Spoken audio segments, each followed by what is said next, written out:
Hello and welcome to Portlaoise, which has hosted the annual CESI conference for the past few years. Before we see what happened on the day of the conference itself, let's take a look at the CESI meet, which took place in the Portlaoise Heritage Hotel the night before. These evenings are a very relaxed, informal kind of affair.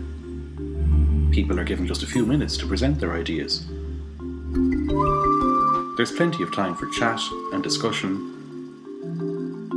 and a bit of fun along the way. This year we had presenters beaming in via Skype from Australia and the UK.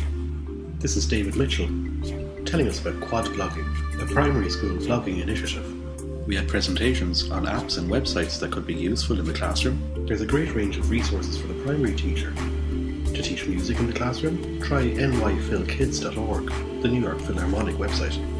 For teaching Irish, you can try isfeidrlach.ie. We also looked at Doink, which is great for animation. And then for all levels, there's the Show Me app, which is an easy way to create screencasts. Interspersed among the presentations were some small group discussions, like this one, for example, on the use of Google Chromebooks in the classroom, where two teachers shared their own experiences. And this discussion on learning spaces, where it was noted that politicians create policy based on their own experience of having been in school, or their experience of being a parent, uncle or aunt, or other relative. And then we had a sneak preview of one of tomorrow's workshops, when Simon Lewis showed us an app he made for the iPhone and Android using a website called AppMaker. And so we move on to the day itself, held again in Portlaoise College.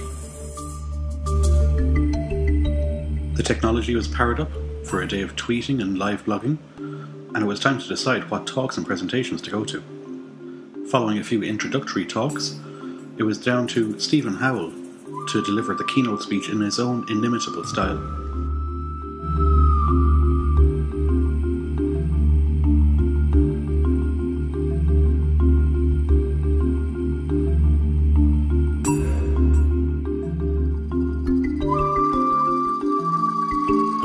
After the keynote speech, it was time for a cup of coffee, a chance to peruse the stands of the various publishers available, and then it was off to the workshops and presentations.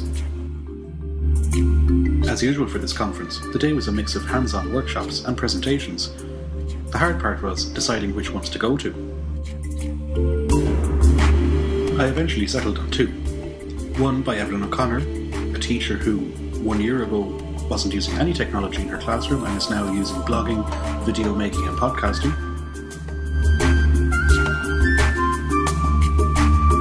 And the second by Catherine Cronin, a lecturer from NUI Galway who uses Twitter with her third level students. She talked about digital identity and our digital footprint. She posed a few interesting questions. What is your digital identity? Who do you want to be online? Who are you online? What kind of persona do you want to portray?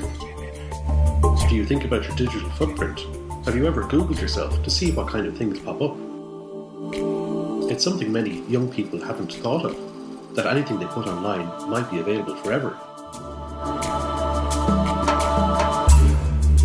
As might have been expected, Simon Lewis's workshop on making your own app was standing room only. But there were plenty of other workshops and presentations for people to attend.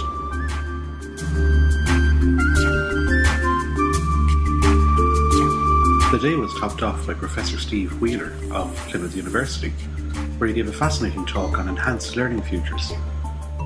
In this, he described how mobile learning, personal learning environments, games and social media can all be used to enhance, extend and enrich the learning of our students.